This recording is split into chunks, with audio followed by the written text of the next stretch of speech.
তোমার আকাশ তোমার বাতাস। নমস্কার, আমি সৌমিত্র চট্টোপাধ্যায়। তোমার আকাশ তোমার বাতাসে আপনাদের স্বাগত জানাই। আমরা শুরু করব সেই একটি প্রশ্ন ধরে, কবি প্রয়াত নিঃসন্দেহে, কিন্তু সত্যিই কি কবি মৃত? সেই প্রশ্ন যা আমরা তুলেছিলাম 22শে শ্রাবণ উপলক্ষে বিভিন্ন অনুষ্ঠানে।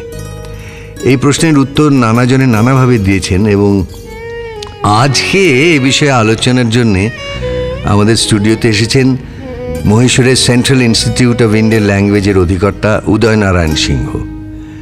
তিনি শিক্ষাবিদ, ভাষাতাত্ত্বিক, কবি, নাট্যকার এবং প্রশাসক, অর্থাৎ বহুমুখী। আজ তিনি আমাদের সঙ্গে এই বিষয়ে কথা বলবেন। আসুন উদয়, আপনাকে স্বাগত জানাই।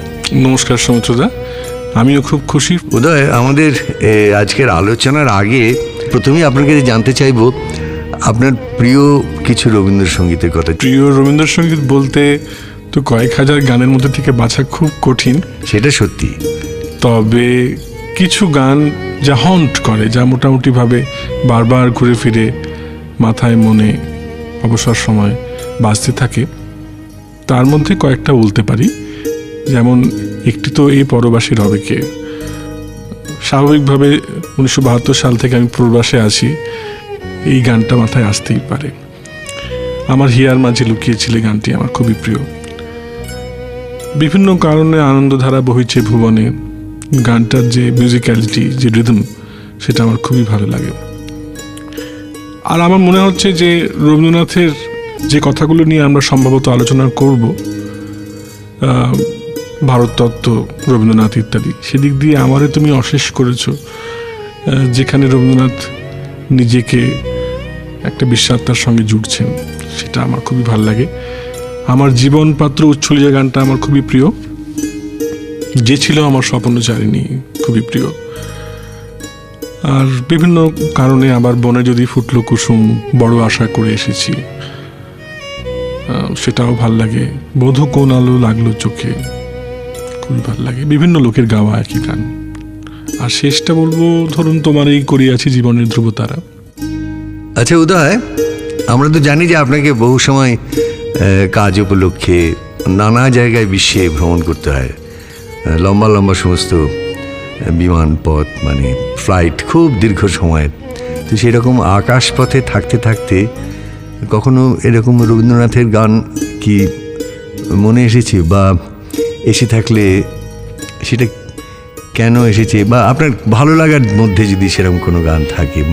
দু একটা গান এরকম আসে মাথায়। একটা তো আছে দুঃখ আছে মৃত্যু, গানটা কেন জানি না বাজতে থাকে। এছাড়া নীল অঞ্জন ঘন পুঞ্জ ছায়ায় সম্পৃত অম্বর হে গম্ভীর, গানটা বাজতে থাকে। বিশেষ কোনো কারণ নেই যে কোন গানটা কোন সময় আসবে, তবে হয়তো কোনো কোনো গানের ধ্বনি মাধুর্য, কোনো কোনো গানের শব্দ সম্ভার এত সুন্দর যে কোনো বিশেষ সময়। আমার নিজের ক্ষেত্রে আমি দেখেছি যে কোন গান কখন মনে আসবে তার কোনো বাঁধা ধরার রাস্তা নেই, লজিক নেই। হ্যাঁ, তবে কতগুলো অনুষঙ্গ মাঝে মাঝে কাজ করে। হয়তো খুব বৃষ্টি নামলো, তখন বর্ষার গান মনে পড়লো, এইরকম আর কি। একটা গান আজি ঝরো ঝরো মুখর বাদর দিনে বারবার আসে, গেয়েও ফেলি অনেক সময় নিজে নিজে। আচ্ছা উদয়, এই যে দীর্ঘ ভ্রমণে আপনাকে যেতে হয়, আপনাকে তো সত্যি সত্যি ভূপর্যটক বলতে পারি। এমনকি যে মন্দার বোস ভূপর্যটক হিসেবে ভান করেছিল সেরকম তো না, আপনি সত্যি সত্যি একজন ভূপর্যটক। সেই অর্থে মন্দার বোস। আপনাকে সারা বিশ্বেই ঘুরতে হয়, সেখানে আপনার অভিজ্ঞতাটা কি? রবীন্দ্রনাথ কিভাবে এখনো সেখানে গ্রহণ করা হয় রবীন্দ্রনাথকে, বা তাকে মনে রাখা হয় আজকের দিনে কিভাবে? বিশেষ করে আমি পশ্চিমী দুনিয়ার বিষয় জানতে চাইছি। সেখানে কি তাকে কবি হিসেবে বেশি মনে করা হয়, নাকি একজন দার্শনিক, বা যাকে ওরা ভীষণ সেন্ট কথাটা ব্যবহার করে, সেন্টলি ভিশনারি, এই হিসেবে?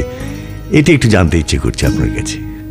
আসলে রবীন্দ্রনাথকে কিভাবে মানুষ দেখেন বিদেশে, বিশেষ করে পশ্চিমে, এই কথা জানার মধ্যে একটা জানার খুব জরুরি ব্যাপার, সেটা হচ্ছে যে কাদের কথা বলবো।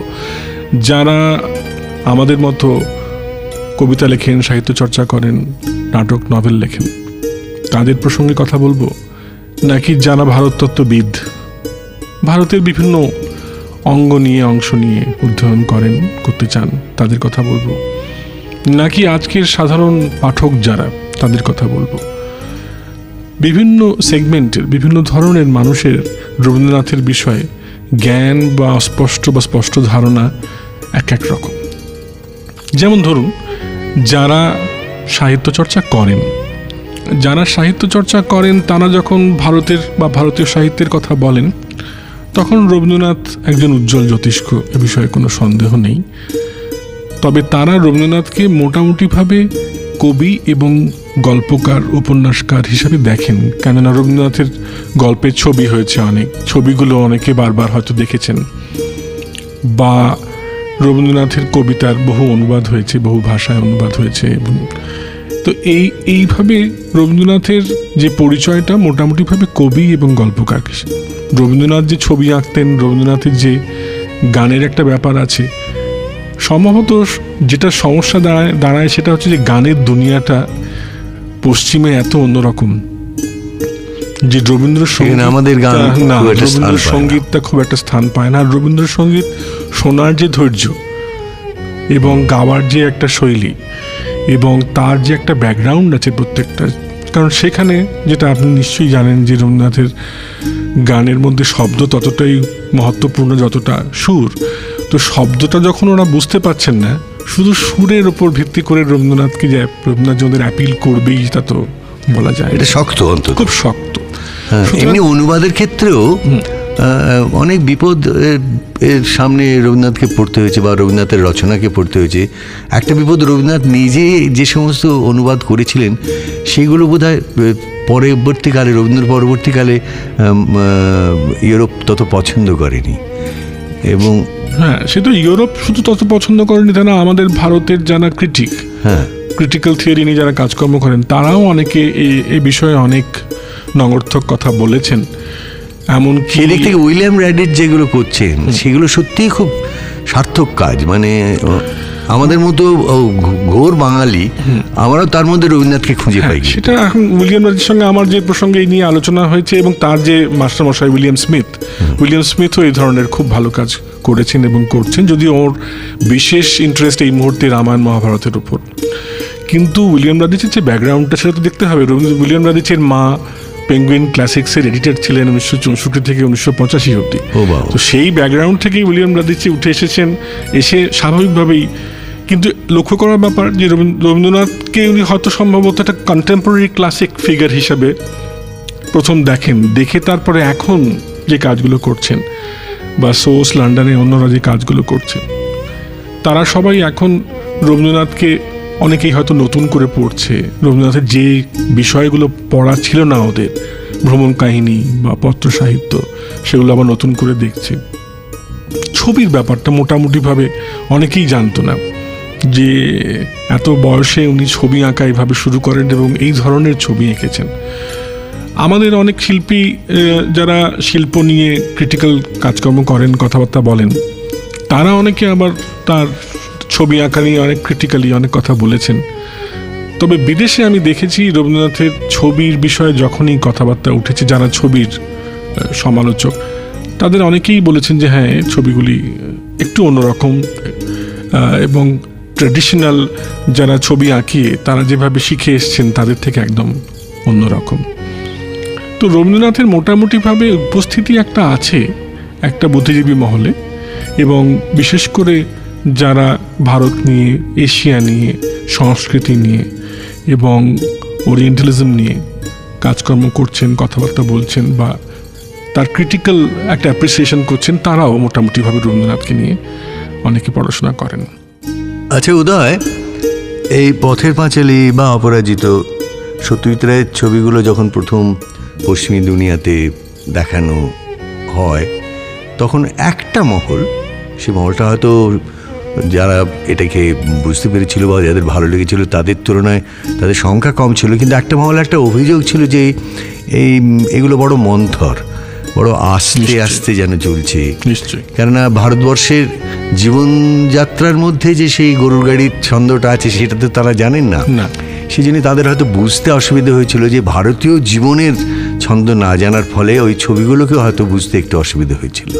আচ্ছা, আমরা কি এই তুলনাটা রবীন্দ্রনাথের ক্ষেত্রে আনতে পারি, যে রবীন্দ্রনাথ এর যে কথা সাহিত্য, তার যে উপন্যাস, তার মধ্যে দিয়ে ভারতীয় জীবনের যে পরিচয় বেরোচ্ছে, কি গান, তার ভেতর দিয়ে ভারতীয় সংস্কৃতির যে পরিচয়টা ফুটে উঠছে, নতুন করে একটা গানের ভুবন তিনি সৃষ্টি করছেন, সেগুলো হয়তো তাদের কাছে খুবই অপরিচিত মনে হতে পারে, এবং সেটি বোঝার মতন ধৈর্য বা ইচ্ছা কি পশ্চিমী দুনিয়াতে আদৌ সম্ভব?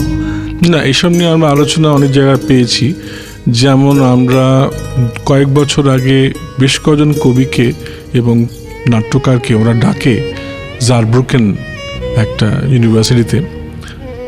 মার্টিনা ব্যবস্থা করেন এই সমস্ত ব্যাপার, মার্টিনা ঘোষ শেলহর্ন, যিনি অর্ধেক বাঙালি অর্ধেক জার্মান, এবং সেখানে ইংরেজি বিভাগে, যেখানে ওরা জার্মান এবং ইংরেজির যারা সাহিত্যের চর্চা করেন, সংস্কৃতির চর্চা করেন, তারা যখন একত্রে এতজন ভারতীয় কবি সাহিত্যিককে পেলেন, আলোচনার প্রসঙ্গে অনেকবার রবীন্দ্রনাথ, সত্যজিৎ রায়, ছবি এবং সাহিত্য উঠে আসেই।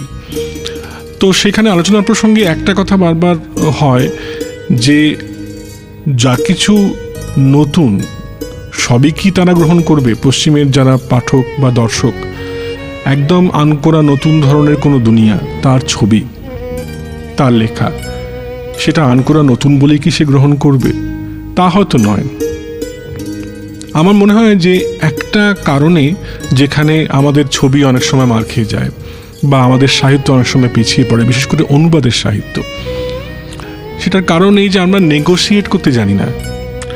মানে ওরা যে ধরনের ছবি চায়, আমরা তো ওদের কথা মনে রেখে ছবি তৈরি করছি না, আমরা ছবি তৈরি করছি আমাদের দেশে যারা দেখবেন ছবিটাকে সেটা চিন্তা করে। যেখানে সম্ভবত সুইডেনের একজন যে ছবি করছে বা নরওয়েতে যে ছবি করছে বা হাঙ্গেরিতে ছবি যে করছে, সে কিন্তু শুধু হাঙ্গেরির কথা ভেবে করছে না, সে মোটামুটিভাবে একটা বিশ্বের কথা ভেবে করছে, যে আমি যে গতিতে গল্পটা বলবো, যেভাবে ছবিটা আঁকবো। সেখানে কি গ্রামের ছবি আসছে না? সেখানেও কিন্তু গ্রাম, এবং যেখানে গ্রাম্য জীবনধারা যেটা শহরের থেকে একদম আলাদা, যেখানে ওই চাকচিক্য নেই, আবার একটা মন্থরতা আছে, সেই ছবিগুলো ফুটছে। কিন্তু সেই ছবিগুলো ফোটানোর মধ্যে যে একটা শৈলী, গল্প বলার যে একটা শৈলী, সেই শৈলীটা কিন্তু মূলত আধুনিক ইউরোপীয় শৈলী। সুতরাং সেখানে একটা ফারাক এসে যায়। রবীন্দ্রনাথের ক্ষেত্রে, বিশেষ করে রবীন্দ্রনাথের যে নৃত্যনাট্য, এখন রবীন্দ্রনাথের নৃত্যনাট্যের যখন প্রাথমিকভাবে একটা প্রথম শো কোথাও হচ্ছে, তখন যে খুব একটা তার লোকে পছন্দ করবে না তা নয়, কিন্তু তার যে দৈর্ঘ্য, তার মধ্যে যে কোথাও একটা এডিট করা দরকার, পুরো ব্যাপারটাকে স্পিড আনা দরকার, এই কাজটা তো আমরা সাহস করে কেউই যারা প্রডিউস করছে জিনিসটাকে আমরা করছি না। গতবার একটা উদাহরণ বলি, ফ্র্যাঙ্কফুর্ট বুক ফেয়ারে যখন আমরা বুক ফেয়ারের প্রথম দিনে নানান রকম নাটক, নানা রকম গান, নানা রকম নৃত্য তাই দিয়ে আমরা শুরু করলাম, সেখানে কিন্তু একটা অদ্ভুত সুন্দর ওরা কোলাজ উপস্থাপনা করলো বিভিন্ন ধরনের নাচের। সেই কোলাজের মধ্যে কিন্তু রবীন্দ্রনাথ নৃত্যর কোনো স্থান নেই। তার কারণ হচ্ছে তার মধ্যে যে গতিটা আছে, সেই গতিতে আনতে গেলে তাহলে হয় আমায় চণ্ডালিকার কিছু একটা বিশেষ এমন কোনো নাট্যাংশ, নৃত্যাংশ, আমাকে সঙ্গীতাংশ নিতে হবে যেটার সঙ্গে ফিট করবে। তো আমার মনে হয় এই যে একটা অমিলের ব্যাপার রবীন্দ্রনাথের ক্ষেত্রে বিশেষ করে, এই অমিলটা খুব চোখে পড়ে পশ্চিমের দর্শকদের। হ্যাঁ, একটা জিনিস এই প্রসঙ্গে আমার মনে হচ্ছে যে রবীন্দ্রনাথের নাটকের মধ্যে বিশেষ করে ডাকঘর এত দেশে এতবার হয়েছে, এখনো হচ্ছে মাঝে মাঝে, হয়তো তার ভীষণ বড় ব্যাপক একটা দর্শক তার না থাকতে পারে, কিন্তু নিশ্চয়ই যারা উৎসাহী, যারা নাটকে উৎসাহী এবং ভারতীয় সংস্কৃতিতে উৎসাহী, তাদের নিশ্চয়ই এটাকে বারবারই টানে। টানলে এতবার হয় কেন? সেখানে হয়তো এমন একটা ইউনিভার্সালিটি, এমন একটা বিশ্বজনীনতা তার মধ্যে তৈরি হয়, যে যেখানে শুধুমাত্র একটি বাচ্চা ছেলের নিঃসঙ্গতা বা তার মৃত্যু নয়, হয়তো সেই সঙ্গে সমস্ত মানুষের মধ্যে যে নিঃসঙ্গতা আছে, মৃত্যুর সামনে দাঁড়াতে যে সমস্ত প্রশ্ন আছে, যে সমস্ত ব্যথাতুর অনুষঙ্গ আছে, সেইগুলোকেই হয়তো ডাকঘর অমন সার্থকভাবে তুলে ধরে। সেটা একদিক। আরেক দিকটা আমার মনে হয় ডাকঘরের ক্ষেত্রে যে কারণে ওয়েটিং ফর গোদোর একটা ইউনিভার্সাল অ্যাপিল আছে, যে কিছু একটার জন্য প্রতীক্ষা, কারোর একটা আমরা মনে করছি যে ডাক হরকরা আসবে, সে আসছে না কেন। হ্যাঁ, মেটালিঙ্কের ব্লু বার্ডেও তো সেই ধরনেরই একটা ব্যাপার। এই যে ব্যাপারটা, এর মধ্যে কোথাও একটা ইউনিভার্সাল অ্যাপিল থাকে এবং মনে হয় যে এই অপেক্ষা, এই প্রতীক্ষা এবং এই একটা আশা এবং নিরাশা তার মধ্যে দিয়ে যাওয়া, তো এই পুরো ব্যাপারটা আমার মনে হয় মৃত্যু ছাড়াও এই প্রতীক্ষা, এই পুরো দুটো দিক দিয়ে ডাকঘরটা মোটামুটিভাবে একটা ইউনিক এক্সপিরিয়েন্স। আচ্ছা উদয়, আপনার কথা থেকে আমার মনে আর একটা কথা আসছে, খানিকটা আপনি এই প্রশ্নটা আমার মনে উস্কে দিচ্ছেন। আপনি যেমন বলছেন যে রবীন্দ্রনাথ যখন শান্তিনিকেতনে বসে কি পূর্ব বাংলায় বোটে বসে লিখছেন, তখন তো তিনি ভেবে দেখেননি যে তার উপস্থাপনাটা ফ্রাঙ্কফুর্টে কি প্যারিসে কি লন্ডনে কিভাবে হবে। সেই তিনি তার মতন করে তার এখানকার যারা অডিয়েন্স, এখানকার যে দর্শক, এখানকার যে শ্রোতা, তাদের জন্যই তিনি ক্রমাগত লিখে চলেছেন। এবং তার মধ্যে আবার রবীন্দ্রনাথের মতন একজন কবি হৃদয় সম্পন্ন মানুষ, তিনি অনেক সময় নিজের জন্যও লিখেছেন অনেক কিছু, সেটা বাইরেও কেমনভাবে দেখা হবে তাও ভাবেননি। তার লেখাকে আজকে যারা ফ্রাঙ্কফুর্টে কি প্যারিসে কি রোমে কি নেপলসে কি লন্ডনে অভিনয় করছে কি বার্লিনে, তাদের একটা দায় এসে যায় নতুন করে রবীন্দ্রনাথকে সৃজন করা, রবীন্দ্রনাথের অনুসৃজনের এই দায়। তো আপনি যে এই যে এত সব জায়গায় গিয়েছেন, ভ্রমণ করেছেন, এবং ধরুন ফ্রাঙ্কফুর্টে যখন, যেখানে ভারতবর্ষই ছিল ফোকাল পয়েন্ট সেই বইমেলার, সেখানেও সেখানকার অভিজ্ঞতার থেকেও যদি এরকম কিছু পেয়ে থাকেন যে যেখানে নতুন যারা উপস্থাপক রবীন্দ্রনাথের, তারা রবীন্দ্রনাথকে এগিয়ে নিয়ে যাওয়ার কাজে কোনো দায় নিচ্ছেন কিনা। না, আমি এই প্রসঙ্গে ডেফিনেটলি বলতে চাইবো যে যারা এখন রবীন্দ্রনাথকে উপস্থাপনা করছেন, তারা যে রবীন্দ্রনাথকে একদম নতুনভাবে দেখা যায়, সেটা করতে কিছুদিন আগে অবধি সাহস এই জন্য পেতেন না যে যা কিছু করতে যাবেন সেখানে একটা প্রহরা থাকবে, এবং এই প্রহরার দুর্ভেদ্য প্রাচীর ভেদ করে নতুনভাবে রবীন্দ্রনাথকে আবিষ্কার করতে পারা বা চাওয়া সহজকম্য নয়। এবং এই প্রহরটা যখন উঠে গেল, এরপরে আমার মনে হয় এখনো অবধি, আমি তারপর থেকে এখনো অবধি যে উপস্থাপনা দেখেছি, তাতে নতুনভাবে করতে যাওয়া কোনো প্রমাণ আমি পাইনি। আমরা একটা লক্ষ্য করে দেখব যে প্রত্যেকেই কিন্তু আমরা ইলেকট্রাকে আমি দেখব, ইলেকট্রাকে হাঙ্গেরিয়ান সিনেমাতে আমি দেখছি যে সম্পূর্ণ নগ্ন 150 অভিনেতা অভিনেত্রীদের দিয়ে নতুনভাবে সেখানে উপস্থাপনা করা হচ্ছে। তাহলে এখানে আমি যে দেখতে পাচ্ছি যে বিভিন্ন লেখক লেখিকাকে এক একটা সময়, এক একটা যুগে আমরা নতুন করে আবিষ্কার করার চেষ্টা করছি। এই চেষ্টাটা রবীন্দ্রনাথের ক্ষেত্রে এখনো খুব একটা শুরু হয়নি, এবং এইটা একটা বড় কারণ, যে কারণে রবীন্দ্রনাথের যে মার্কেটেবিলিটি বিদেশে, যেটা একটা সাংঘাতিক হতে পারে, সেটা কিন্তু এখনো সেভাবে চলছে না।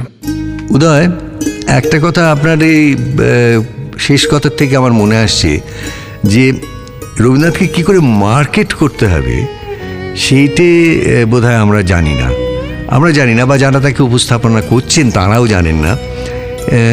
মানে তাহলে কি আমরা কি ধরবো যে এই আমাদের ধরুন স্থানিকভাবে এইখানে বাংলা ভাষায় এখনো অবধি রবীন্দ্রনাথের বই সর্বাধিক বিক্রি হয়, তিনি 1 নম্বর, যিনি মানে বাজার যার সব থেকে রয়্যালটি, হ্যাঁ, সব থেকে বেশি রয়্যালটি পান বাজার থেকে।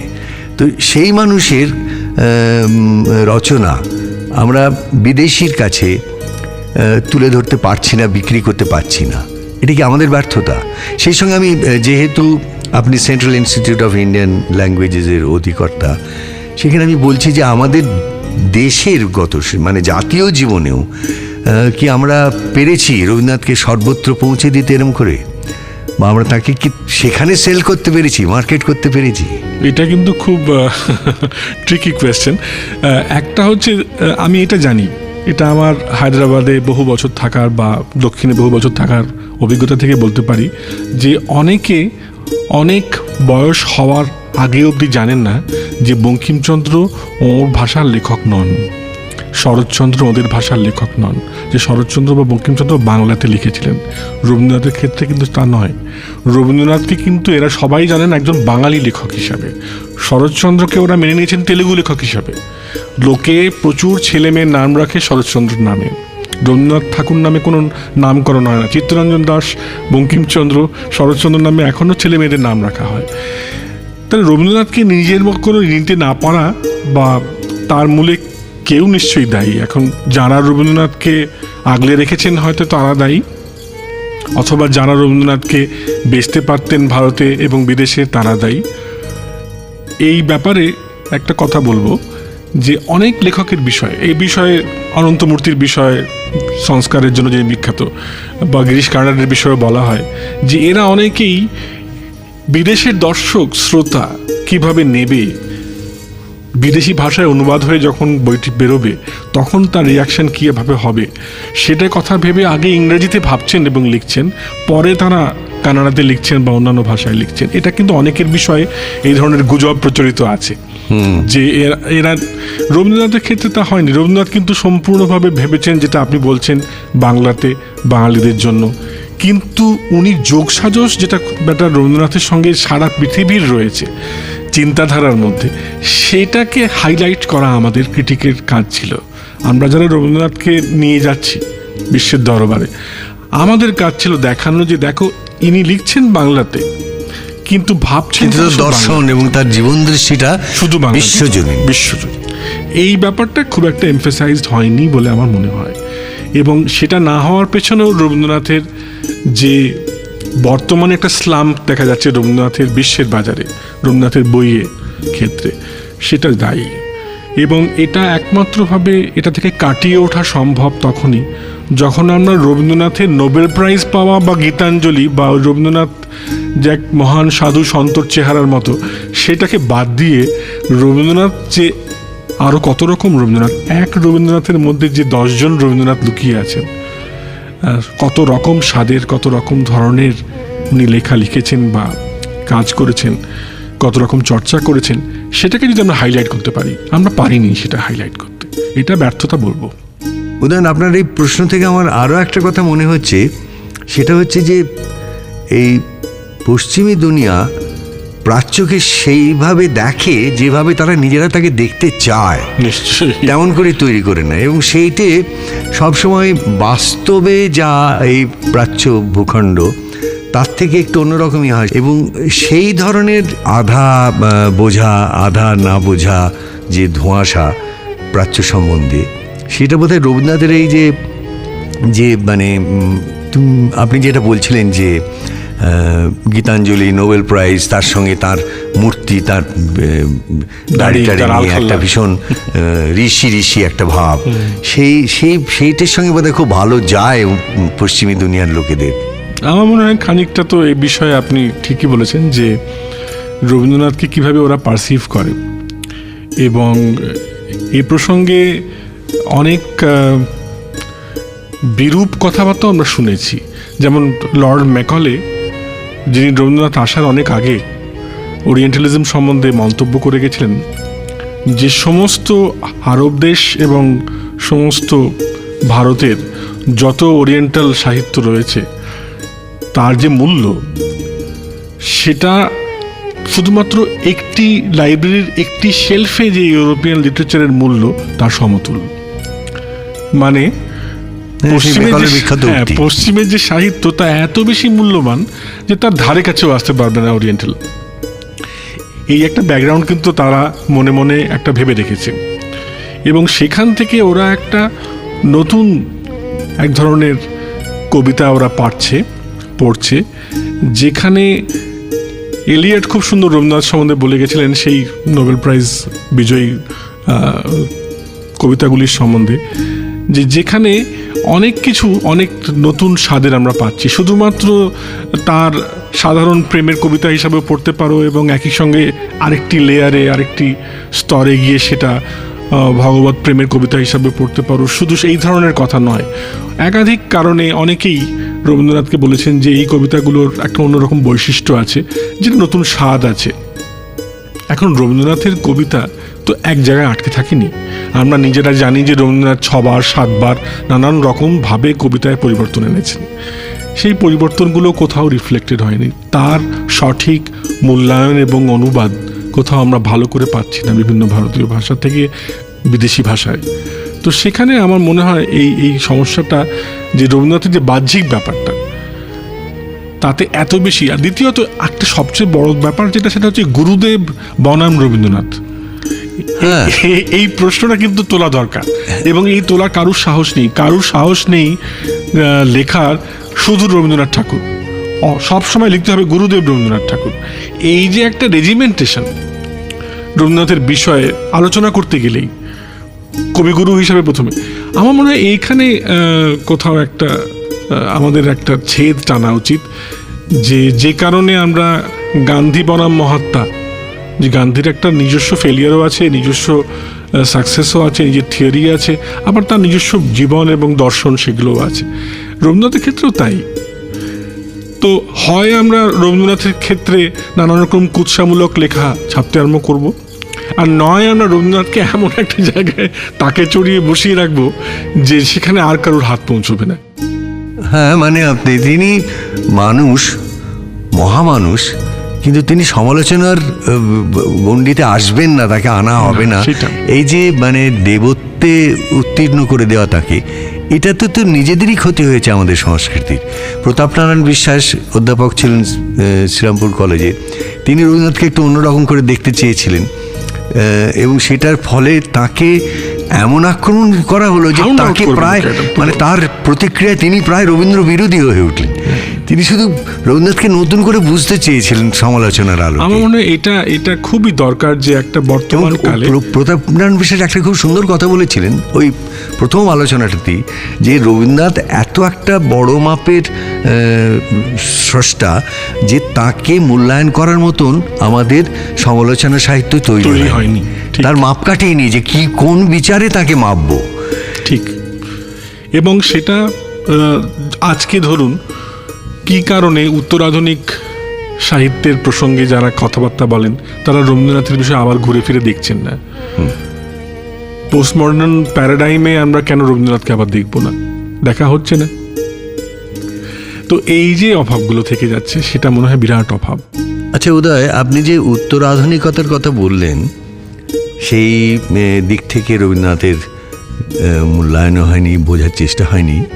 এ প্রসঙ্গে আমার একটা কথা মনে হচ্ছে, আমাদের এই বাংলায় প্রথম যারা উত্তরাধুনিকতার বার্তা এনেছিলেন তার মধ্যে আপনিও কিন্তু একজন ছিলেন। আপনাদের গাঙ্গেয় পত্র, সেইখানেও কিন্তু আমার যতদূর জানা আছে যে রবীন্দ্রনাথ বিষয়ে খুব বেশি লেখালেখি বা তর্কাতর্কি বা তাকে নবমূল্যায়নের চেষ্টা খুব আমরা কিন্তু দেখতে পাইনি। না দেখুন, সেটা আমরা তখন করতে পারিনি বা করিনি এই জন্য যে তখন আমরা যে তাত্ত্বিকভাবে নতুন করে নতুন ভঙ্গিতে যে সাহিত্যকে দেখা যায় সেই কথাটা আগে লোকে মানবে তবে তো। হ্যাঁ, সেটা প্রথম প্রতিষ্ঠা করার দায়িত্বটাই তখন বেশি ছিল, দায়িত্ব ছিল আমাদের ওপর। এবং সেই প্রতিষ্ঠা করার দায়িত্ব হওয়ার পর তারপরে যখন ব্যাপারটা একটা ঝড়ের মতো দেখা গেল, সব জায়গায় বিভিন্ন পত্রপত্রিকায় উত্তরাধুনিক সংখ্যা বেরোচ্ছে, তারপরে একটা কারুর দায়িত্ব এসে যায় যে এবার আমরা এইভাবে যদি আমাদের ভারতচন্দ্রকে আবার করে দেখি, রামপ্রসাদকে আরেকবার করে দেখি, বঙ্কিমচন্দ্রকে আরেকবার করে পড়ি। আমরা করিনি তা না, আমরা কিন্তু বঙ্কিমচন্দ্রের বিষয়ে কথা বলেছি এবং অনেকের বিষয়ে কথা বলেছি। রবীন্দ্রনাথের বিষয়ে কথা তখনও বলা হয়নি, তার আগেই অনেকে এসে গেছেন এই ক্ষেত্রে এবং ওই পত্রিকাটি উঠে যায় তারপরে। সুতরাং উদয়, একটা কথা আপনাকে আমি বলি, রামচন্দ্র গুহর একটি লেখায় বলেছেন টেলিগ্রাফে যে বাঙালিরাই প্রধানত বাঙালিরাই কিন্তু রবীন্দ্রনাথকে প্রাদেশিক করে রেখেছে। তার এত বড় বিশ্বজনীন ভাবনা, দর্শন এসব থাকা সত্ত্বেও তাকে যেন এমন একটা নিজেদের সম্পত্তি, নিজেদের ঘেরাটোপের মধ্যে আটকে রেখেছে, যে কারণে বাকি ভারতবর্ষ এখনও ভালো করে রবীন্দ্রনাথের সেই বিশ্বদৃষ্টি কি, রবীন্দ্রনাথের সেই দর্শনকে ভালো করে বুঝতেই পারেনি, চিনতেই পারেনি, চেনার সুযোগই পায়নি। এই বিষয়ে আপনার কি মনে হয়? এখন রবীন্দ্রনাথের অন্য সমস্ত ভারতীয় ভাষায় কিন্তু অনুবাদ প্রচুর হয়েছে, অনুবাদ হয়নি তা না, কিন্তু রবীন্দ্রনাথের মূল্যায়ন যে করা দরকার, যেভাবে করা দরকার, হিন্দিতে হোক, তামিলে হোক, তেলেগুতে হোক, সেভাবে হয়নি। তার একটা মূল কারণ হচ্ছে যে রবীন্দ্রনাথের বিষয়ে যা কিছু বলা হবে সবই সদর্থক বলতে হবে, সবই ইউরোজাইজিং প্র্যাকটিক্যালি হতে হবে, এরকম ক্রিটিক্যাল অ্যাপ্রেজাল হতে পারবে না, এরকম ধরনের একখানা মানে আভাস ওরা কিন্তু নানা রকম ভাবে পাচ্ছেন। হ্যাঁ, সেটাও কিন্তু বাঙালিরাই তো সেটা করে রেখেছে, যে ডিফিকেশন, এই যে দেবত্বে, একদম দেবত্বে পরিণত করার ব্যাপারটা বাঙালিরা করেছেন। সত্যি কথা বলতে গেলে যাদবপুর বিশ্ববিদ্যালয়ে কিছুদিন আগে, বছর 10 কি 12 আগে, হরিশ ত্রিবেদী এসে একটি প্রসঙ্গে, সেমিনারের ইনগ্রাল প্রসঙ্গে যখন বলেন যে একটা বিভিন্ন মিস্ট্রির মধ্যে রবীন্দ্রনাথকে আঁকড়ে বাঙালিরা রেখেছেন, ছেড়ে দেননি। তো এই সমস্যাটা দেখা দেয়। গত বছরও ইউসি বার্কলেতে একটি আলোচনার প্রসঙ্গে, রবীন্দ্রনাথের প্রসঙ্গে কিন্তু হরিশ ত্রিবেদী আবার এই কথাটা মনে করিয়ে দেন আমাদের, যে আমাদের কিন্তু নতুন করে ক্রিটিক্যালি রবীন্দ্রনাথকে দেখার, বোঝার, জানার একটা সময় এসে গেছে। এবং এই সময়টা যদি আমরা এবার ছেড়ে দিই, আমরা যদি মনে করি আমাদের দায়িত্ব না এটা, এই যারা করুক, তাহলে আমার মনে হয় আমরা বিরাট বড় অন্যায় করব রবীন্দ্রনাথের সঙ্গে। কারণ রবীন্দ্রনাথকে যে তার যে একটা সর্বজনীন আবেদন, সর্বভারতীয় আবেদন, বিশ্বজনীন আবেদন, সেই আবেদনের একটা মূল্যায়ন যদি না হয়, তার যদি একটি সঠিকভাবে সেটার বিচার না হয়, তাহলে একটা বিরাট বড় অবিচার। এবং সেই বিচারটা করতে যখন বাইরের পৃথিবী আসবে, বাইরের আমাদের বাঙালির বাইরের ভারতবর্ষ আসবে, তখন তো আমাদের এইটুকুন বিশ্বাস রবীন্দ্রনাথের রচনার সম্বন্ধে থাকা উচিত যে তার ভেতরে এমন আবেদন নিশ্চয়ই আছে যা কালোত্তীর্ণ, যা দেশের সীমার অতিক্রান্ত করে বেঁচে থাকতে পারে। হোক না, তাকে ক্রিটিক্যালি দেখা হোক না কেন, তাতে রবীন্দ্রনাথের অবমূল্যায়ন হবে না, আমার মনে হয় হবে না। নমস্কার, তোমার আকাশ তোমার বাতাসে এবারের অতিথি শর্মিলা রায় পোমো। তিনি বহুবিদ্যায় পারদর্শী এবং আক্ষরিকভাবেই বিচিত্রগামী। রবীন্দ্রসঙ্গীত কিংবা আরও একটু ছড়ানো অর্থে বললে রবীন্দ্র সৃষ্টির নানা উপকরণ নিয়ে তিনি বিশ্বের বিভিন্ন প্রান্তে ঘুরে বেড়িয়েছেন, ফলে নানা রঙের অভিজ্ঞতা আছে তার স্মৃতিতে। আমরা সেসব শুনব, কিন্তু তার আগে অতিথিকে স্বাগত জানাই। তিনি শান্তিনিকেতন পাঠভবনের ছাত্রী, পরে কলকাতা বিশ্ববিদ্যালয়ে ইংরেজি নিয়ে পাঠ সেরে কলা ভবনে শিল্প নিয়ে পড়াশুনো করেছেন। জাতীয় বৃত্তি নিয়ে গিয়েছেন ফ্রান্সে, পরে সেখানে সরবন বিশ্ববিদ্যালয়ে ডক্টরাল কাজ করেছেন। এর সঙ্গে তার অভিজ্ঞতার বৃত্তে আছেন সত্যজিৎ রায়, আছেন পিটার ব্রুক। এসো শর্মিলা, তোমাকে স্বাগত জানাচ্ছি। নমস্কার। আচ্ছা, তোমাকে প্রথমেই যেটা আমি বলতে চাই সেটা হচ্ছে, তুমি তো প্রথমে ছবি আঁকতে, আমি জানি, তারপর সেখান থেকে গানের দিকে বেশি চলে গেলে। তা এটা প্রথম কথা কীরকম অবস্থায় ঘটেছিল, বা কীরকম তাগিদ থেকে ঘটেছিল, এবং গানের মধ্যে দিয়ে কি তুমি এখনো ছবি আঁকো, ছবি সৃষ্টি করো কোনো? ওটা বোধহয় মানে উত্তরাধিকার সূত্রে পাওয়া। শান্তিনিকেতনে যারাই পড়াশোনা করেন তারা মানে জ্যাক অফ অল ট্রেডস, যাতে যা বলা যেতে পারে, তারা অনেকেই গানও করেন, আবার ছবিও আঁকেন, কবিতাও লেখেন ইত্যাদি। তাই জন্য ছোটোবেলা থেকেই আমরা পাঠভবনে গানও শিখেছি, আবার ছবিও এঁকেছি। বেছে নেওয়াটা একটু কঠিন ছিল, কিন্তু আমি প্যারিসে গিয়েছিলাম ছাপা ছবির কাজ শিখতে, গ্রাফিক্স, ওই স্ট্যানলি উইলিয়াম হেটার একজনের কাছে। কিন্তু আমার কাছে মনে হয়েছিল যে দুটো শুধু একই ভাষার দুটো রূপ, তাই একটা ভাষা থেকে অন্য ভাষাতে যেতে আমার এখনো মজাই লাগে, মানে কিছু কোনো সংঘাত দেখতে পাই না আর কি। হ্যাঁ, দুটো শিল্পের মধ্যে সংঘাত থাকতে হবে, এটা একটা খুব বিচ্ছিরি ধারণা, এটা তো হয় না। তাহলে যারা বহু বিদ্যা পারদর্শী বা যারা বহু রকমের শিল্পের চর্চা করেন, সব থেকে বড় উদাহরণ তো সামনেই দাঁড়িয়ে রয়েছেন রবীন্দ্রনাথ, তাদের কোথাও তো কোনো সংঘাত দেখি না। শর্মিলা, এ তো গেল প্রাথমিক কথা। তোমার কাছে যেটা আমাদের সব থেকে বেশি জানার বিষয়, আমার তো বটেই, আমার শ্রোতাদেরও, যে নানা দেশে তুমি ঘুরেছো, নানাভাবে নানা সংস্কৃতির বিভিন্ন প্রকাশকে দেখেছো, এবং তার মধ্যে বহু জায়গায় রবীন্দ্রনাথেরও একটা ভূমিকা তুমি দেখতে পেয়েছো। সেইটা নিয়ে আমি জানতে চাই, রবীন্দ্রনাথকে তুমি এই বিভিন্ন দেশে কিভাবে পেয়েছো, এখনো তিনি কিভাবে জীবিত রয়েছেন? আমি চেষ্টা করছি জবাব দিতে।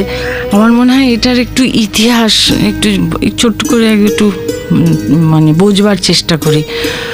গুরুদেবের মানে রবীন্দ্রনাথের লেখা 20 দশকে, 30 দশকে, এমনকি 40 দশকে খুব অনুদিত হতো ইউরোপিয়ান ভাষাগুলোতে।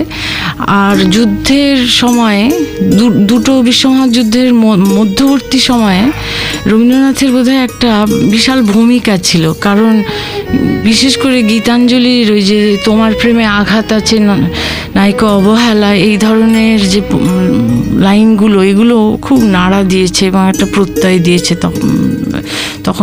তখনকার ওই ধ্বংসের মধ্যে যে ইউরোপ বসবাস করছে সেই সময়কার মানুষদের মনে।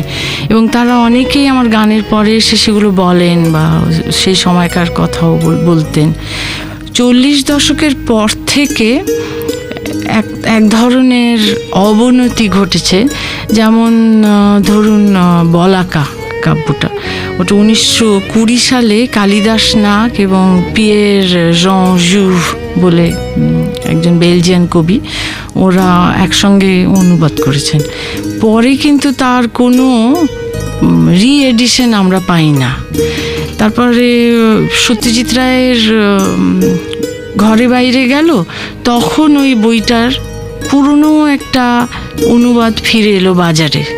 তার মানে একটা ছবি দেখে লোকেদের মনে হলো, আরে এটা তো একজন লিখেছিলেন, তাহলে তাকে আবার দেখা যাক, রিডিসকভার করা যাক।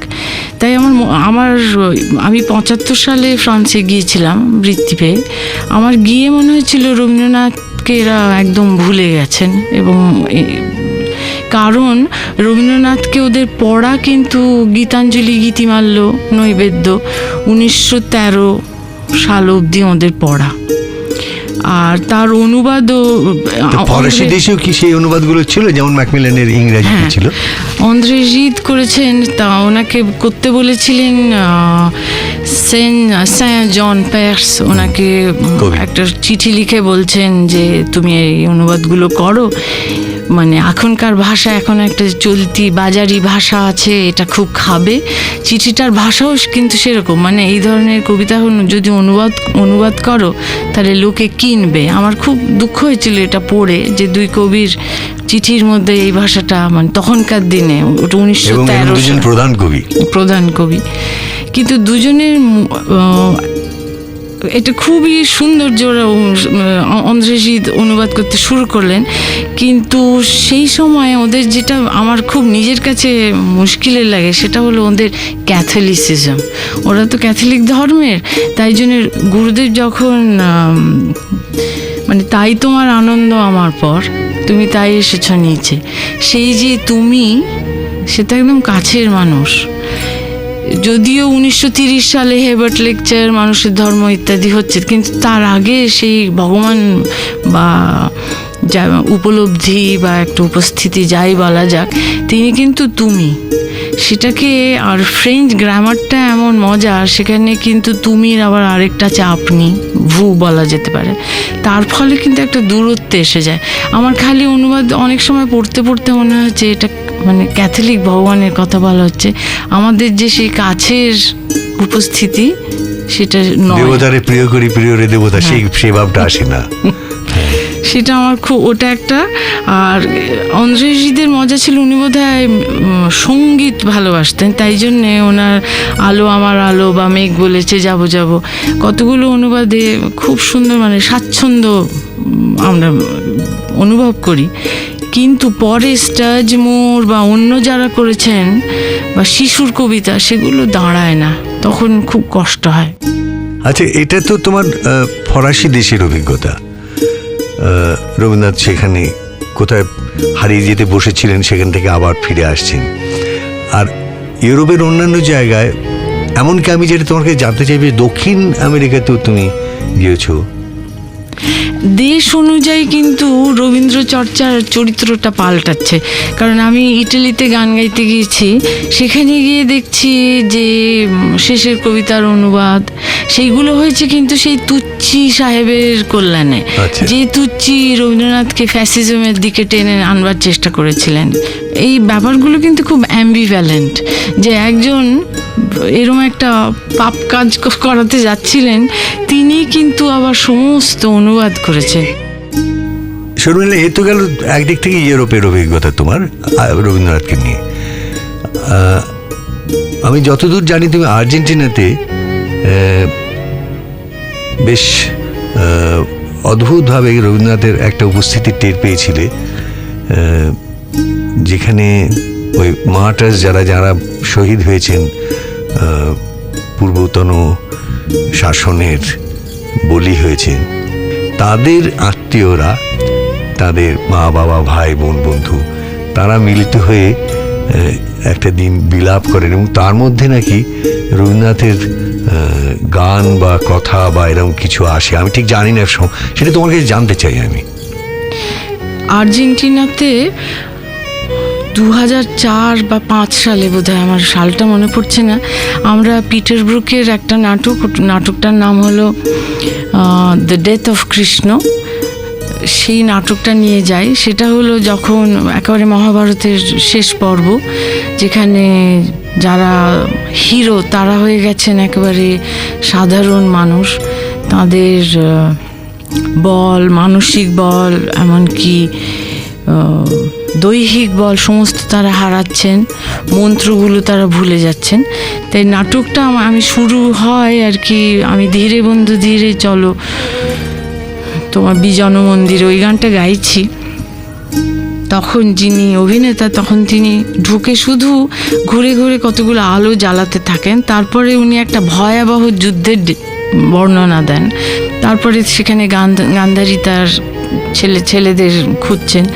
সেই বর্ণনাটার সময় আমি সবসময় দেখেছি দেশ অনুযায়ী তার একটা রিয়াকশন হয়। অনেক দেশে দেখেছি লোকে একটু নড়ে চড়ে বসে কাশে, কারণ তার এই বর্ণনাটার সঙ্গে তাদের আইডেন্টিফিকেশন কোনো মিল হয় না।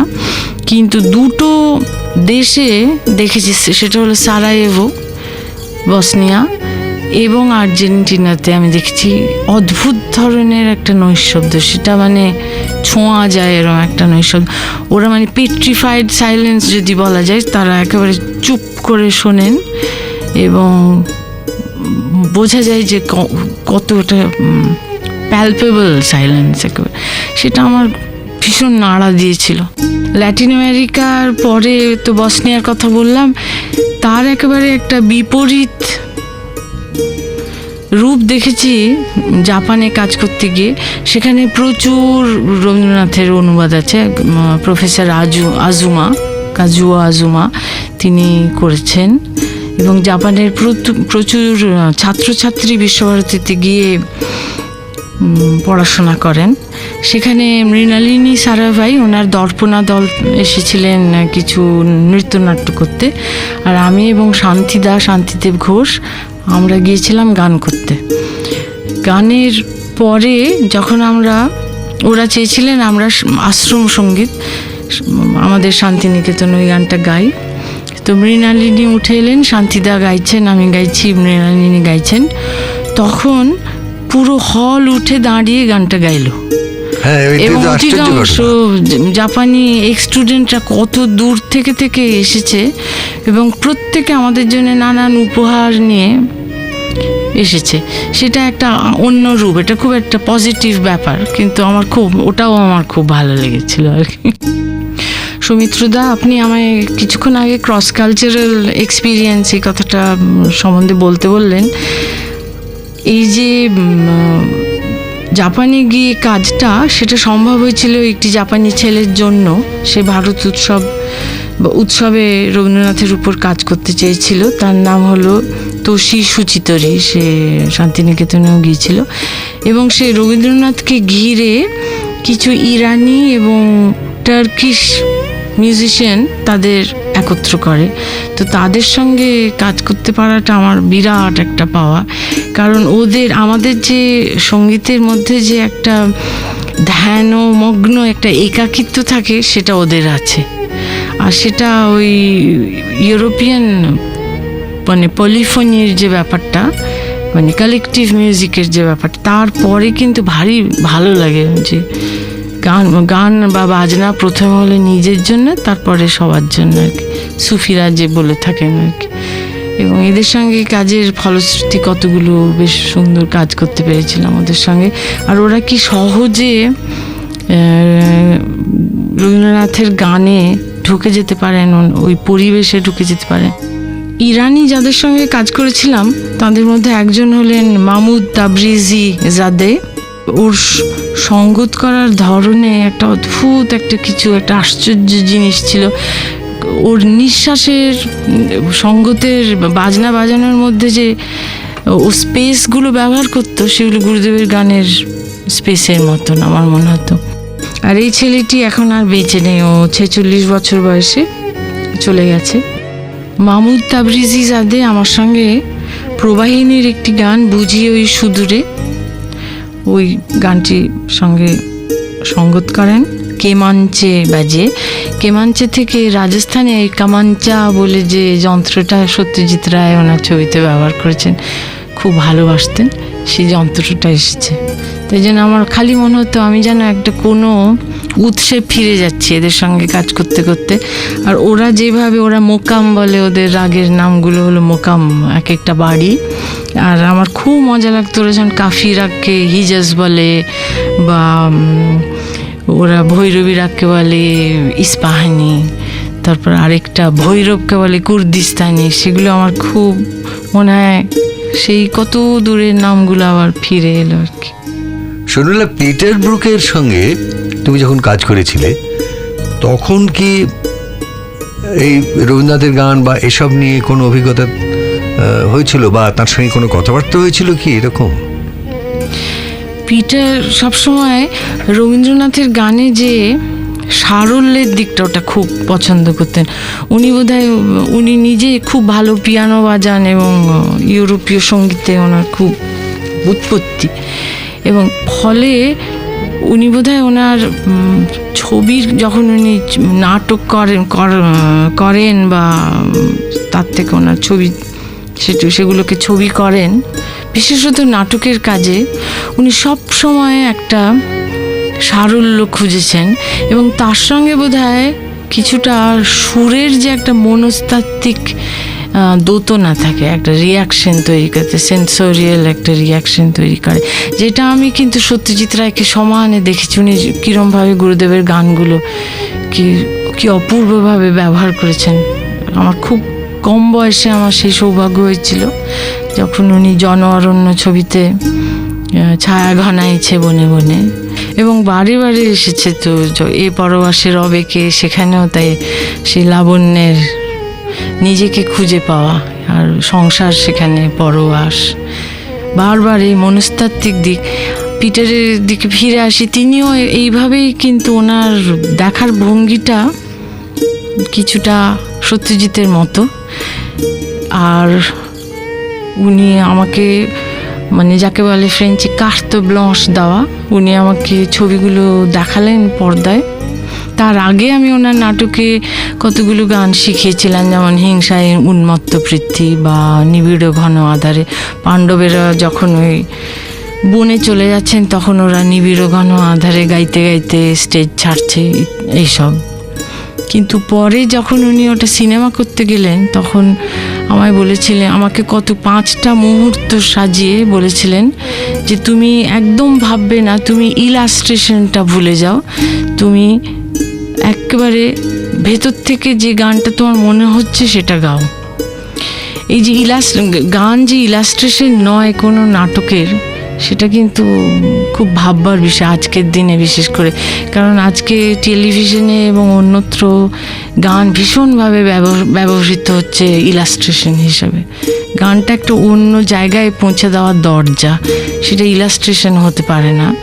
তাই জন্যে উনি যখন ওই গান্ধারীর কথা বলেন যে উত্তর দেশের মেয়ে এসেছে একটা বিদেশে বিয়ে করতে, তারপরে এসে জানতে পারছে তার দাসীর মুখে যে তার স্বামী অন্ধ, তখন বলছে আমাকে একটা কাপড় বেঁধে দে। তারপর সেই মেয়েটির দিকে তাকে বলছে তুই হলি আমার এই শেষ চোখে দেখা চেহারাটা, তোর চেহারাটাই আমার চোখে রয়ে গেল, আর কোনো ছবি আমার মনে থাকবে না। বেঁধে সে কাঁপতে কাঁপতে বেঁধে দিল। তখন আমি আমি ধীরে বন্ধু ধীরে অন্ধবাউলের গানটা বেছেছিলাম, কারণ গান্ধারীর পুরো জীবনটাই কিন্তু ট্র্যাজেডি। একজন স্বামী তিনি তার আত্মবল খুব কম, আত্মিক বল খুব কম, তার পাশে ওনাকে বসবাস করতে হচ্ছে, এবং তিনি জন্ম দিয়েছেন অত্যন্ত দুর্বল চরিত্রের কিছু ছেলেকে। আর তার জন্মের মুহূর্তটাও ভীষণ কঠিন, একটা বিরাট পিণ্ড বেরোলো, এবং সারা জীবন উনি ভয়ে কাটিয়েছেন। শেষে ধৃতরাষ্ট্র ওনাকে বলছেন, গান্ধারী তোমার মধ্যে আমি একটা রাগ অনুভব করেছিলাম। তখন গান্ধারী বলেছেন যে তুমি আমায় কখনো চোখের বাঁধনটা খুলে দিতে বলনি। সেটা কি খুব আশ্চর্য, সেটা পিটারের নাটকে ছিল। তাই আমার মনে হয়েছিল অন্ধবাউলের গানটা খুব প্রযোজ্য। শর্মিলা, আমাদের অনুষ্ঠানের শেষ প্রান্তে এসে আজ আমরা পৌঁছেছি, এবং এই শেষের প্রান্তে এসে মনে হচ্ছে যে রবীন্দ্রনাথের শেষ যে লেখাটি, যেটি তার মৃত্যুর মাত্র কয়েকদিন আগে, 10-11 দিন আগে 14ই শ্রাবণ তিনি মুখে মুখে বলেছিলেন, এমনকি সংশোধন করার মতন শারীরিক অবস্থায় আর তিনি থাকতে পারেননি, সেই লেখাটি শুনেছি অনুদিত হয়েছে। তোমার অন্যান্য অনুবাদ এখানে হয়তো আমরা সবটা শুনতে পারলাম না, কিন্তু এই অনুবাদটি অন্য কেউ করেছেন। তুমি যদি আমাদের এই বিষয়ে একটু জানাও এবং আমাদের এই শোনাও সেই অনুবাদটা, তাহলে খুব ভালো হয়। খুব খুশি হয়ে, কিন্তু একটা শর্তে, যে মূল কবিতাটি আপনি পড়বেন। আচ্ছা, সেই শর্ত আমি স্বীকার করে নিচ্ছি। আর এই কবিতাটি অনুবাদ করেছেন বাঘা যতীনের নাতি পৃথ্বীন্দ্র মুখার্জি। তিনি ফ্রান্সে থাকেন, খুব পণ্ডিত মানুষ। ওনার গান, কবিতা ইত্যাদি সম্বন্ধে অনেক বই আছে, পড়ি তাহলে। Tu as jonché les chemins de ta création de duperies multiples, ô cageleuse. De tes mains bien habiles, tu as tendu le piège de vaine confiance le long de la vie candide. À l'aide de ces tromperies, tu as stigmatisé même la grandeur, sans lui avoir laissé le moindre nuit secrète. Le chemin que lui indique ton astre est le même qui conduit vers son tréfonds, pour toujours diaphane, dans une confiance spontanée qui le rend pour toujours lumineux. Toute tordue de l'extérieur, elle n'est que rectitude au cœur. Tel est bien son point d'orgueil. On la traite de bafouée. Baignée par sa propre lumière, elle atteint la vérité dans son fort intérieur.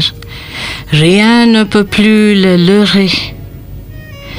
Ayant emporté son ultime trophée, elle vient regagner son trésor, celle qui, sans nulle peine, a enduré toutes les duperies reçois de tes mains propres l'intarissable droit à la paix. তোমার সৃষ্টির পথ রেখেছ আকীর্ণ করে বিচিত্র ছলনা জালে, হে ছলনাময়ী। মিথ্যা বিশ্বাসের ফাঁদ পেতেছ নিপুণ হাতে সরল জীবনে।